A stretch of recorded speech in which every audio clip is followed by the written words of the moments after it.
What happens when the person we trust to solve crimes becomes the one committing them? Tonight, we explore a case that shattered public trust, rewrote investigative history, and left psychologists questioning the very nature of authority. This is the story of how an investigator became the perpetrator. Criminal psychology thrives on contradictions. On one side, we study the guilty, the patterns of deceit, manipulation, and violence. On the other side, we admire the meticulous minds who unravel those very crimes: detectives, profilers, and investigators. But what if those categories blurred? What if the profiler was the predator? In today's breakdown, we'll dive into a case that tested every assumption we have about justice. The victim wasn't chosen randomly. The investigation didn't unfold naturally. Every step, every lead, every false trail was designed, orchestrated, and controlled by the very person the public was trusting to solve it. This case isn't fiction. It isn't a clever screenplay. It's a psychological labyrinth that ended with a revelation so shocking, people still struggle to comprehend it. It began with a disappearance. The victim, a 32-year-old nurse named Clara Hayes, was last seen leaving her hospital shift just after midnight. Security footage captured her walking across the parking lot, head down, backpack slung over one shoulder. She never made it home. Her husband reported her missing the next morning, when she failed to return calls or show up for her shift. Friends and colleagues described Clara as reliable, nurturing, and level-headed. She wasn't someone likely to vanish on her own. At first, investigators pursued the usual angles: family disputes, hidden debts, possible stalkers. But as days passed, the story began spiraling into media headlines. And in the middle of this frenzy stood the lead investigator, Detective Marcus Hale. Detective Hale was well known in the community. He had solved several high-profile cases, often praised for his keen insights into criminal behavior. Local media nicknamed him the Profiler, a man who could supposedly read minds and spot lies within seconds. Hale became the public face of the investigation into Clara's disappearance. His press briefings were calm, reassuring. He projected authority, confidence, the kind of figure viewers at home wanted to trust. But there was one detail the cameras couldn't capture. Hale wasn't just solving the case, he was writing the script. On the 7th day of Clara's disappearance, police received an anonymous tip. Clara's car had been abandoned in a rural area, hidden among trees near a river. Inside the vehicle were disturbing clues. Her work ID badge was neatly placed on the dashboard. A single glove sat on the passenger seat, and in the trunk were traces of blood, later matched to Clara's DNA. Hale led the discovery team personally. He guided reporters around the taped perimeter, pointing to the vehicle as if unveiling critical evidence. "We are closing in," he told them. "The suspect has made mistakes. And we will find him." The public was gripped. This was no longer a missing persons case. This was a manhunt. From a psychological perspective, there's something chilling about what we've seen so far. Most killers distance themselves from the crime. They avoid investigators. They fear discovery. But in rare, extreme cases like this one, the killer doesn't just hide in plain sight. He controls the narrative. Every camera flash, every microphone in Detective Hale's face, it wasn't just press coverage. It was fuel. He was savoring the performance. And this isn't unusual in forensic psychology. It's what researchers call narcissistic ownership of the investigation, a phenomenon where offenders believe they're smarter than everyone else and gain satisfaction by manipulating the very people looking for them. As the investigation pressed forward, every news outlet framed it as a race against time. Detectives combed through Clara's workplace, interviewed her colleagues, and canvassed the neighborhood where she lived. And always at the center was Detective Marcus Hale, the man leading the charge, the one offering calm soundbites to restless reporters. But behind the curtain, things were never that simple. Psychologists working alongside the police began piecing together Clara's personality and routine. She was methodical. She kept journals. Her daily habits rarely varied. She woke early, worked long shifts, and had few conflicts with anyone. To investigators, this suggested one disturbing thing. Whoever targeted her probably knew her. Her friends described her as cautious. She locked doors, avoided poorly lit areas, and kept pepper spray on her keychain. That meant the abduction was either a blitz attack or it involved someone she trusted enough to let down her guard. Early suspects included her estranged cousin, a former patient who had displayed obsessive behavior, and a man she briefly dated years prior. Each one was interviewed. Each one had suspicious elements in their history, but none of them connected cleanly to the crime scene. The cousin was out of state. The patient had no vehicle, and the ex-boyfriend's alibi was airtight. Still, Hale spoke to the media with confidence. "We are closing in. This case will not go cold." The public believed him. Why wouldn't they? Within the department, a few subtle inconsistencies appeared. Case files went missing, only to reappear hours later. Evidence logs had unusual edits, and colleagues quietly wondered why Hale insisted on personally handling key pieces of forensic evidence. But none of this was enough to trigger suspicion. Detectives are often meticulous, even obsessive, and Hale had a reputation for being hands-on. Still, hindsight makes those cracks obvious. In forensic psychology, there's a concept called narcissistic orchestration. It describes offenders who don't just commit crimes, but also choreograph the discovery and investigation of those crimes. They thrive on the illusion of control. It isn't enough to break the law. They need to bend the system around their own ego. And Hale embodied this. He didn't want to simply take Clara's life. He wanted to design the aftermath. By the third week, media outlets focused heavily on Clara's former patient, a man with a documented psychiatric history and a record of harassment. Hale leaned into this narrative. He allowed selective leaks to the press, feeding the story that the patient was unstable and dangerous. Public opinion turned quickly. The patient's name was splashed across headlines. Neighbors called for his arrest. But during interrogation, something odd happened. The patient wasn't lying. Phone records, bus surveillance, and witness testimony placed him miles away from Clara's disappearance. The case against him collapsed in a matter of days. Later analysis of the interrogation tapes revealed subtle but chilling details. Hale interrupted other detectives constantly. He steered questions toward topics that reinforced his narrative. He dismissed exonerating evidence with thin excuses. One colleague described it years later as watching someone write a play while the actors tried to improvise. At the time, though, no one dared question him. The third month of the investigation was the breaking point. What had begun as a high-profile missing person case was now an all-out spectacle. Crowds gathered outside police headquarters, holding signs demanding justice for Clara Hayes. News vans parked in rows, broadcasting every new development. And standing in the middle, every time, was Detective Marcus Hale. His presence reassured the public. His words filled headlines. But while the world saw a relentless detective closing in on his suspect, behind the scenes Hale's carefully crafted illusion was beginning to crack. One of the most controversial discoveries came in the form of a blood-stained fabric scrap. Hale claimed it had been found snagged on a fence near the river where Clara's car was abandoned. The fabric was bagged, catalogued, and tested. The blood matched Clara. To the untrained eye, this looked like damning evidence of a struggle. But forensic analysts noticed something unusual. The edges of the fabric weren't weathered. No dirt, no water damage, no fading. It looked freshly torn, as if it had been planted. Weeks later, Hale announced another breakthrough. A handwritten note had been discovered in a drainage tunnel near Clara's neighborhood.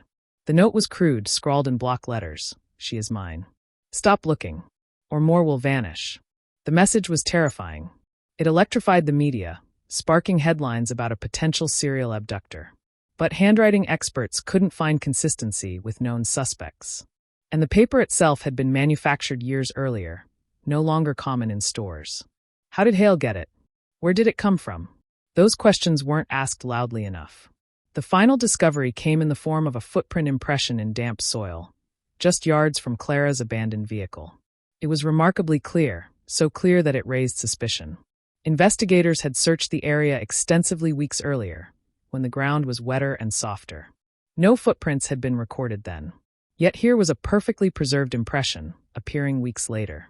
Colleagues exchanged quiet doubts, but once again, Hale's confidence silenced dissent. "The killer revisited the scene," he explained. "It happens more often than you'd think." To reinforce his narrative, Hale brought in new suspects, mostly men who had loose connections to Clara, a delivery driver, a hospital janitor, even a local security guard. Each interrogation followed the same pattern. Hale would zero in aggressively, presenting circumstantial evidence as though it were definitive. He'd raise his voice, lean across the table, demand confessions. And when suspects resisted, he'd smirk, as if he knew they were lying. But there was a flaw. None of these suspects broke. None of them confessed. And every piece of supposed evidence linking them unraveled under scrutiny. The delivery driver was tracked by GPS. The janitor had a time-stamped punch card. The security guard had surveillance footage placing him across town. By now, journalists were restless.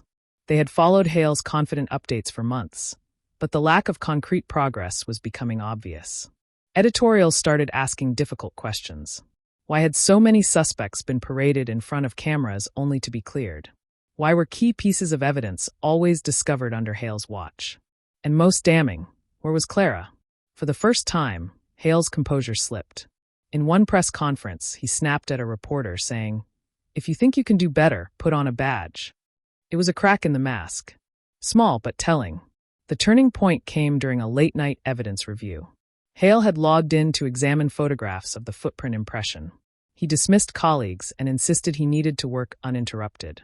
But when a technician returned for a misplaced file, they found Hale hunched over the photos, with a pair of boots on the desk beside him.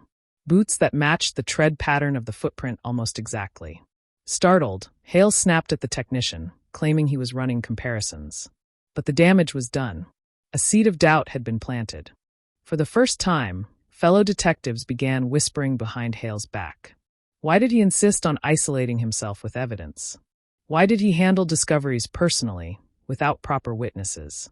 And why were his finds always so conveniently timed for the media cycle? Internal Affairs was quietly alerted. And although Hale still held the public spotlight, within the department, shadows were gathering. The walls were closing in, though Hale didn't yet realize it. Like many narcissistic offenders, he believed he was untouchable. But psychology tells us that the very traits that make manipulators successful are often the same traits that lead to their downfall. Soon Hale would plant one final piece of evidence. A mistake so bold, so reckless, that it turned the investigation upside down and pointed the spotlight directly back at him.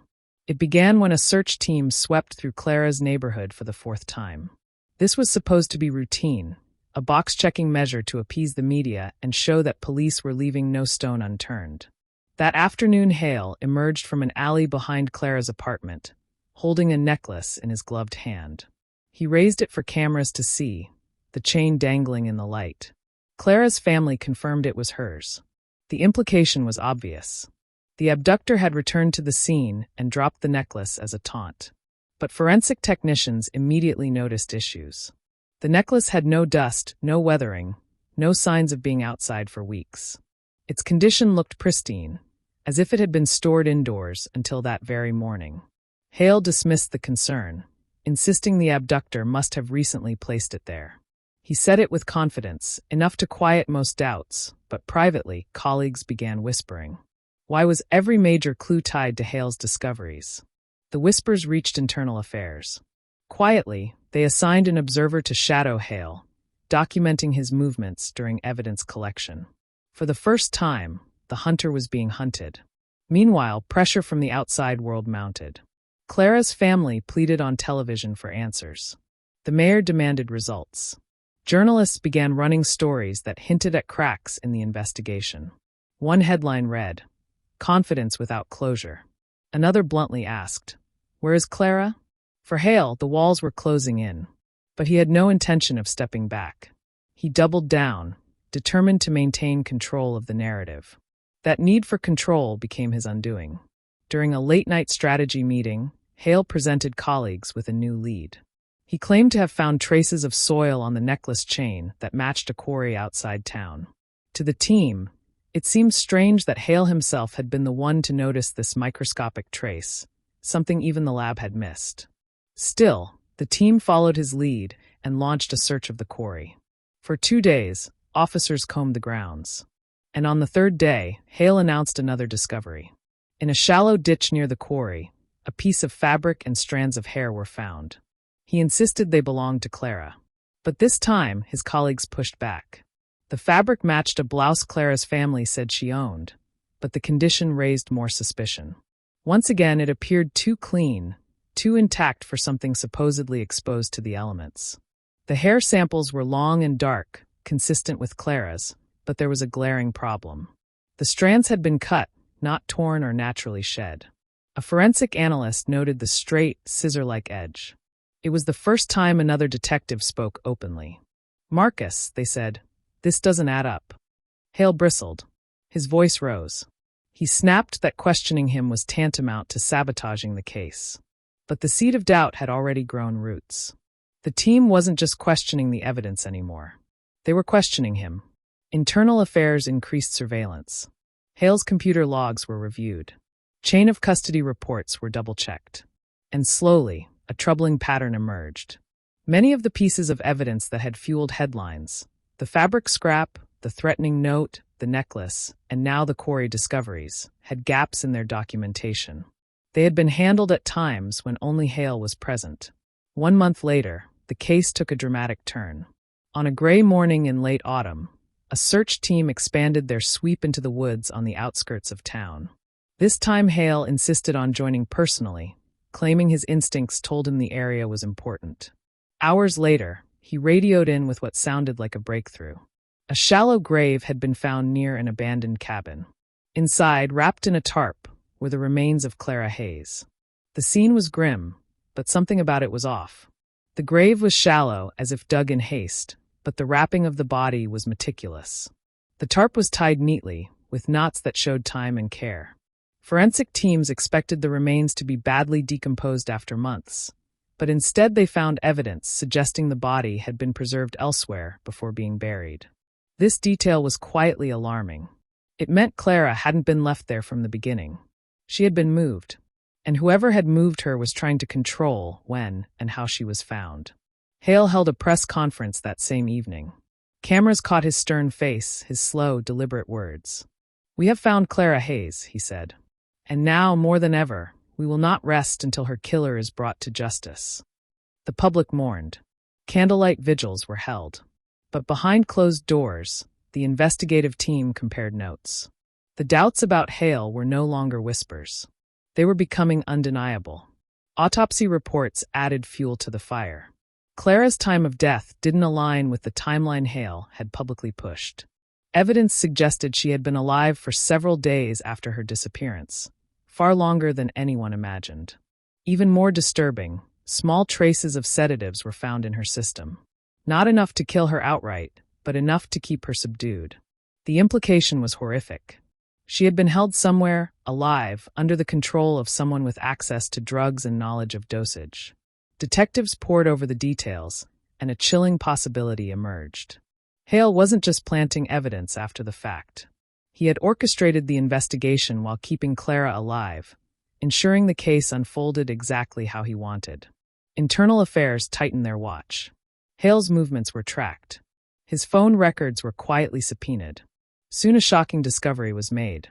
GPS data from his personal vehicle placed him near the quarry days before the supposed discoveries had been made there.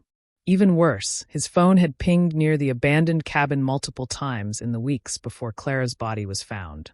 When questioned, Hale brushed it off as coincidence. He claimed he often scouted locations alone, searching for leads others might have missed. But the explanations were wearing thin. His colleagues began documenting every inconsistency. Detectives who had once admired him now watched him with suspicion. The media was also shifting. Hale still stood at podiums, but his polished confidence was now met with sharper questions. One reporter asked, "Detective Hale, why have so many leads collapsed under scrutiny?" Another pressed harder. "Can you explain why so much evidence seems to come directly from you?" Hale smirked, deflecting with charm. But his eyes betrayed him. The control he once held was slipping away. And still, he couldn't stop himself. Instead of stepping back, Hale began planning his boldest move yet. A move he believed would cement his legend as the detective who solved the case. But in reality, it would expose him completely. Hale's obsession with control had reached its peak. Clara's body had been found, the community mourned, and the city demanded an arrest. For months he had fueled the fire of expectation, and now he needed to deliver a suspect. Without one, the cracks in his story would grow too wide to hide. So he staged one last discovery. A burnt fragment of a wallet was found near the edge of the woods, just a short distance from where Clara's body had been recovered. Inside, charred but legible, was a driver's license belonging to a man named Peter Langston, a drifter with a minor criminal record. Hale presented it as a breakthrough. To the cameras, he said, "This is the lead we've been waiting for." At first glance, it looked promising. Langston had been in the area. He had a record of petty theft. He was the kind of easy target the public could accept as a villain. But almost immediately, the problems surfaced. The wallet showed fire damage, yet the surrounding area had no signs of burning. Soil tests revealed no trace of ash. And when Langston was tracked down and questioned, his alibi was airtight. He had been in another state, his presence confirmed by multiple witnesses and receipts. This time, the team didn't look the other way. Internal Affairs seized the wallet and ran advanced forensic tests. What they found was damning. The charred edges contained chemical residues consistent with controlled burns, the kind that could only have been done deliberately in a contained environment.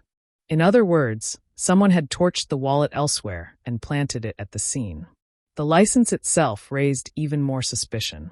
The issue date was only 3 months earlier, far too recent for someone supposedly living as a transient.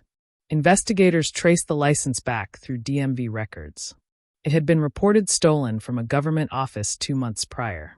Security footage from the day it went missing revealed a familiar figure entering the building. Grainy though it was, the broad shoulders, the gait, the outline, it was unmistakable. Detective Marcus Hale. Behind closed doors, the department could no longer ignore the truth. Hale wasn't chasing a killer. Hale was the killer. But catching him would require more than suspicion. They needed proof. Undeniable evidence that could withstand both courtroom scrutiny and the storm of media attention that would follow. So Internal Affairs launched a covert operation. Hale was placed under quiet surveillance. His phone was tapped. His movements were logged. And slowly, the trap began to close. What they uncovered shocked even the most seasoned officers. Hale had been visiting a storage unit on the outskirts of town, late at night, always alone. When investigators finally obtained a warrant and opened the unit, the truth was laid bare. Inside were boxes filled with Clara's belongings, her clothing, personal items, even her journals. There was more. Tools, restraints, bottles of sedatives. And in a chilling display of arrogance, newspaper clippings of his own press conferences, neatly filed and dated, as if he were archiving his performance. The evidence was overwhelming. Hale had been keeping trophies, preserving memories of his crime, and reliving his glory as both the predator and the savior. It was the psychology of control in its purest, darkest form. The department moved quickly. But they didn't arrest him in secret. They waited for the cameras. They waited for the moment when Hale once again stood before the public, prepared to deliver another confident speech about justice. And in the middle of that press conference, under the bright lights and rolling cameras, Internal Affairs stepped forward. Hale's hands were pulled behind his back. Cuffs clicked shut. And for the first time, the man who had orchestrated everything stood speechless. The crowd gasped. Reporters shouted questions. And as Hale was led away, the mask finally slipped. His face twisted with rage, the calm authority gone, replaced by something raw and monstrous. The truth was out. The investigator was the killer. The arrest of Detective Marcus Hale sent shockwaves through the community. People who had once trusted him, who had seen him as the face of justice, now struggled to comprehend how their protector had been the predator all along. The betrayal cut deeper than the crime itself. This wasn't just about Clara Hayes anymore. It was about every press conference, every comforting word, every moment Hale had stood in front of cameras and lied to the world. The trial began 6 months later. Prosecutors presented the mountain of evidence. The planted fabric, the forged note, the staged footprint, the stolen wallet, the storage unit full of trophies. Witness after witness testified, from forensic analysts to fellow detectives. The picture that emerged was one of meticulous orchestration, a man who believed he was untouchable. Hale's defense tried to argue insanity, painting him as a man who had lost himself in the stress of the job. But the evidence told another story. This wasn't madness. It was method. Every act, every manipulation, every planted clue was deliberate. The jury took less than a day to deliver their verdict. Guilty on all counts. Life without the possibility of parole. But the story didn't end in the courtroom. Psychologists swarmed the case, dissecting Hale's behavior for years to come. He became a chilling case study in authority, deception, and narcissism. How does someone sworn to protect cross the line so completely? The answer was both simple and terrifying. Hale hadn't just craved control over a victim. He craved control over the narrative itself. He didn't just want to commit the crime. He wanted to be the hero solving it. In prison, Hale's mask slipped away entirely. Reports from guards described him as volatile, lashing out when ignored, obsessively rewatching old news clips of his press conferences when he was allowed television access. He kept telling anyone who would listen that he was still the smartest man in the room. But over time, that bravado decayed into silence. Interviews stopped. Requests for media attention faded. And Hale retreated into isolation, the spotlight gone forever. For Clara's family, the closure was bittersweet. They had answers, but those answers came with the cruel reality that the very man promising them justice had stolen everything from them. Their grief became part of the national conversation about trust, authority, and the dangers of unchecked power. The final twist of this story isn't just that a detective committed the crime he was investigating. The real twist is how long he got away with it. How the badge, the uniform, and the performance of confidence blinded everyone around him. How psychology itself was turned into a weapon, not just against Clara, but against an entire community. And that's what makes this case unforgettable. Not the evidence, not the trial, but the reminder that sometimes the most dangerous criminals aren't the ones hiding in the shadows. They're the ones standing in the light, smiling for the cameras, and telling us they'll keep us safe. This is Dark Crime Explained.